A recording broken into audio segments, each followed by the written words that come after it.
Assalamualaikum. Waalaikumsalam. Sebelum pelajaran dimulai, ketua kelas memimpin berdoa. Silakan.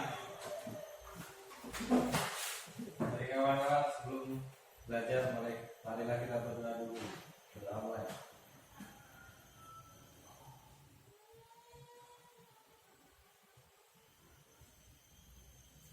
Berdoa selesai. Salam kepada Pak Guru. Assalamualaikum warahmatullahi wabarakatuh. Waalaikumsalam warahmatullahi wabarakatuh. Apa kabar anak-anak? Baik, baik, Pak. Oke, kita langsung belajar masuki pembahasan tentang sebelumnya Bapak absen dulu ya. Siapa yang tidak hadir? Iya, Pak. Ini alhamdulillah Pak Wakil. Langsung masuk pembahasan belajar aja ya. Karena ini materi kita yang terakhir, kita anggap bab terakhir semester 2. Kita akan belajar tentang kisah teladan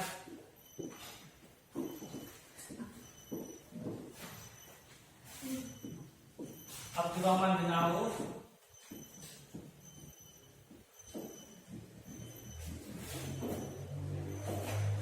dan Abu Dzar Al-Ghifari.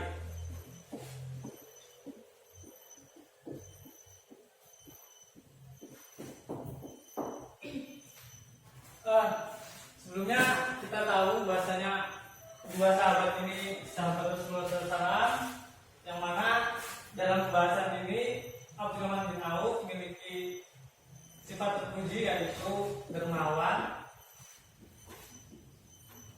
dan rendah hati. Lalu yang Abu Dzar Al-Ghifari memiliki dua sifat juga yang harus kita pelajari, yaitu pantang menyerah dan pemberani.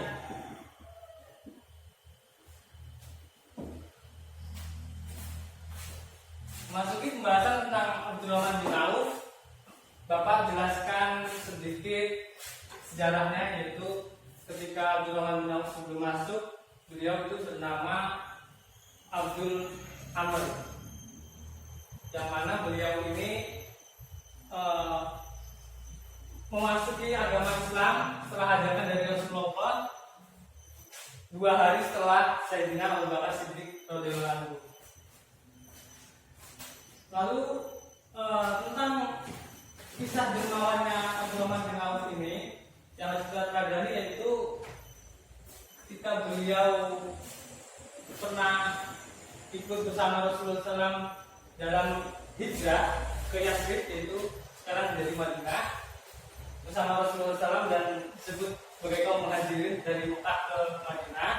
Lalu kaum Ansar itu menerima dengan senang hati kedatangan kaum muhajirin. Kaum muhajirin dan kaum Ansar ini memberikan separuh hartanya kepada kaum muhajirin untuk kehidupan di Yathrib. Salah satunya yang kita bahas ini adalah Abdurrahman bin Auf. Beliau ini mendapat bantuan dari kaum Ansar. Uangnya tersebut dijadikan sebagai usaha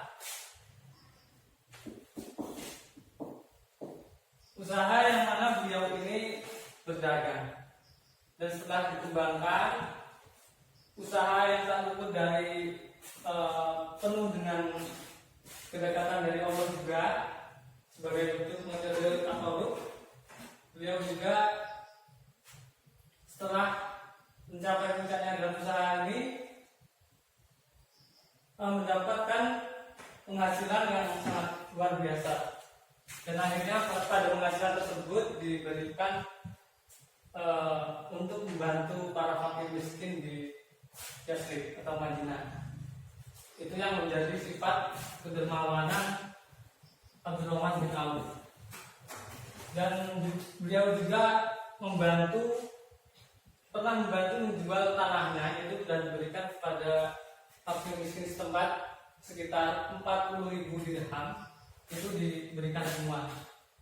Dan lalu yang sifat rendah hati kita bahas ketika Abdurrahman bin Auf ini menjadi pemimpin,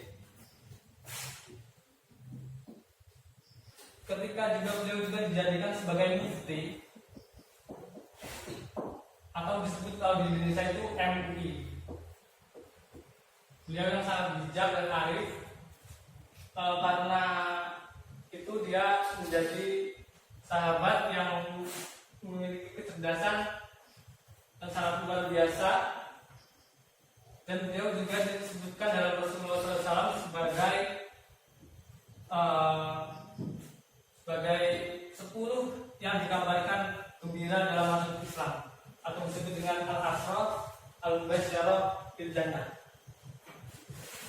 Lalu kita masuk ke bahasan Abu Dzar Al-Ghifari. Sifat yang tertanam di sini adalah pada beliau pantang menyerah dan berani. Bapak jelaskan dulu tentang pemberani ya. Ketika beliau sebelum masuk Islam, beliau itu bernama Junda, yang hidup di dalam keluarga yang penuh kegelapan, dalam arti hidup dalam perampokan. Sebelum masuk Islam ya. Sebelum masuk Islam beliau hidup dalam perampokan. Ketika itu beliau juga sadar setelah merampok secara terus-terusan, yang mana merampok itu beliau ini tinggalnya di antara Abu Dzar Al-Ghifari tinggalnya di antara Mekah dan Syria. Beliau tinggalnya di antara tengah-tengahnya. Ketika para saudagar dari Mekah menuju Syria dan Syria menuju ke Mekah, ini di sini dihadang oleh sekelompok Abu Dzar yang mana beliau itu sebelum masuk Islam. Sedangkan Islam pembegalan dan diambil semua hartanya. Setelah beliau sadar, Abu Dzar sadar kalau beliau melakukan ini semuanya perbuatan merugikan orang lain, beliau itu mengajak kerabatnya. Ini masih dalam posisi belum masuk Islam. Abu Dzar Al-Ghifari itu sudah memiliki untuk mengajak teman-temannya dan keluarganya itu untuk meninggalkan merampok. Dan akhirnya sebuah tantangan itu beliau diusir dari sukunya, dari orang-orang yang suka merampok tadi dan teman-temannya diusir. Akhirnya beliau pindah ke Syria, Najd. Ketika di sini beliau tinggal di Syria, Najd, beliau mendengar ada ajaran agama yang dinamakan agama Islam yang dibawakan oleh Rasulullah SAW.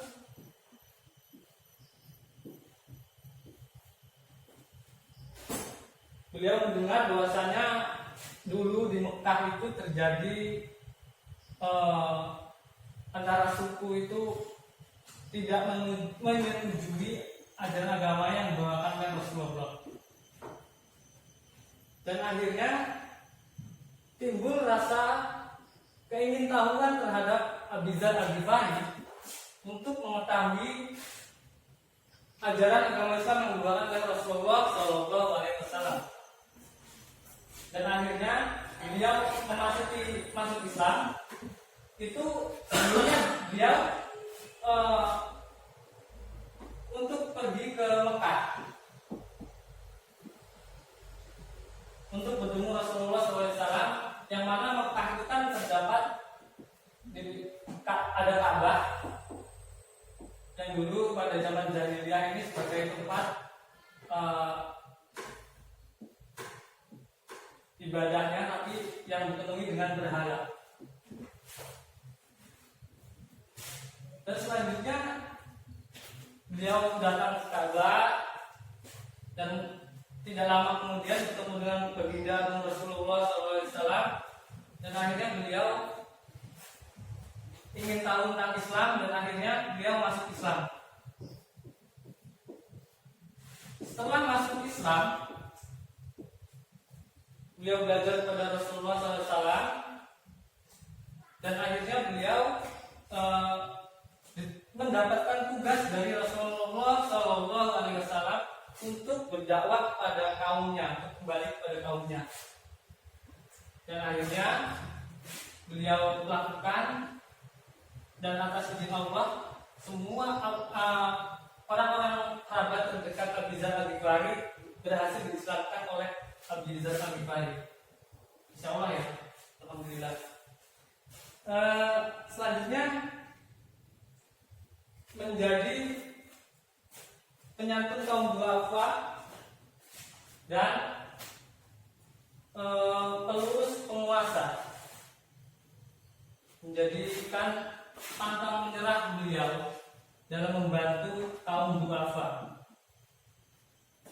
Itu menjadikan sifat kepribadian utama pada Abi Dzar Al-Ghifari.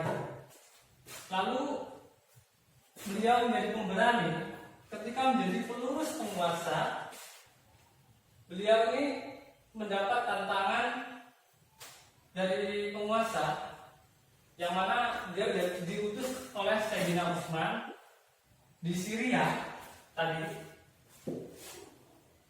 Di Syria ada seorang gubernur bernama Muawiyah bin Abi Sufyan.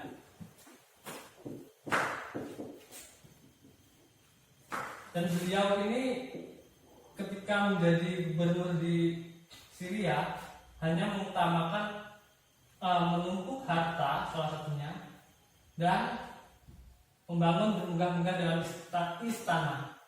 Lalu Abi Dzar Al-Ghifari ini jadi sang pengurus penguasa ini yang diutus oleh Sayyidina Utsman bin Affan.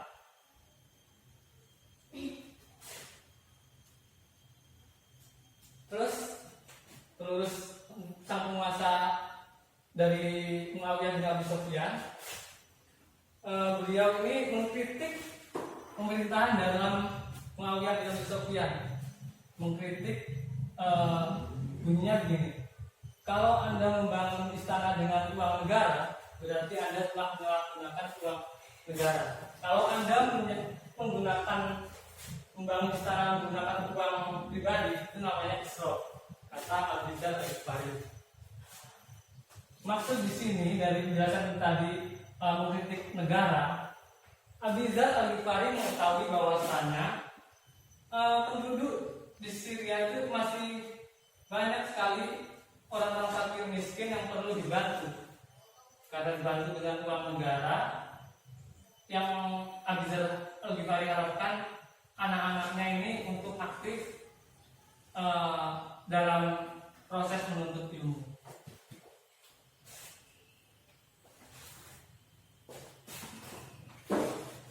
Ya, itu saja ya dari penjelasan Bapak. Yang sekiranya kurang paham mau ditanyakan. Pak, Ya. ini saya akan menanyakan tentang Al-Asraf Al-Basirah Bil-Jannah. Al-Basirah Bil-Jannah 110 yang diberi kabar gembira dalam masuk surga. Yang ini salah satunya termasuk Abdurrahman bin Auf. 10. Al-Asraf Al-Basirah Bil-Jannah ini diriwayatkan dalam hadis At-Tirmidzi dan An-Nasa'i.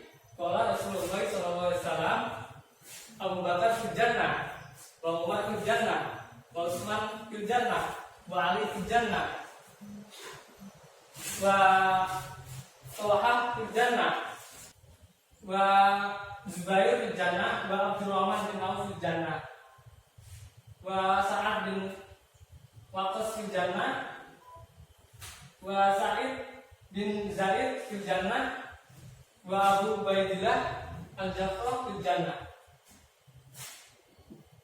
Abdurrahman bin Auf ini urutan ke-7 masuk dalam surga yang dijanjikan oleh Rasulullah SAW. Karena jam waktu sudah habis, Bapak memberikan tugas resume ya pada kalian tentang teladan Abdurrahman bin Auf dan Abi Dzar Al-Ghifari. Ini nanti resume-nya difoto, scan PDF, kirim ke email Bapak ya, jangan lupa. Email Bapak ini. Adil Saputra 2811@gmail.com. Jangan lupa dikirim ya, Baik, Pak. karena di minggu depan ini kita udah UAS. Ini pertemuan kita terakhir. Harap hari Minggu udah dikumpulkan semua ya melalui email Bapak. Siap, Pak. Siap. Baik, itu saja. Gimana? Kalau yang punya email. Oh, kalau belum ada email ya kalian harus bikin ya. Kan biasanya kan kita tetap buka resume itu kita kumpulkan, terus Bapak langsung beri nilai. Karena ini waktu pembelajaran udah habis, minggu depan udah mau UAS, jadi dikirim lewat email ya. Ya, Pak. Siap, siap, Pak. Ya, itu saja ya pelajaran hari ini. Kita ucapkan lafaz hamdalah. Alhamdulillahirrahmanirrahim. Kalian semua harus semangat belajar, mendapat nilai yang bagus, dan jangan lupa kita harus meneladani sifat terpuji dari Abdurrahman bin Auf dan Abu Dzar Al-Ghifari. Insyaallah siap ya. Siap, Pak. Insyaallah. Kita tutup dengan doa kafaratul majelis. Subhanallah wa sudah la ilaha illa anta astaghfiruka wa atubu ilaik. Ihdinas siratal mustaqim, wallahu muwaffiq ila aqwamit thoriq. Wassalamualaikum warahmatullahi wabarakatuh. Waalaikumsalam.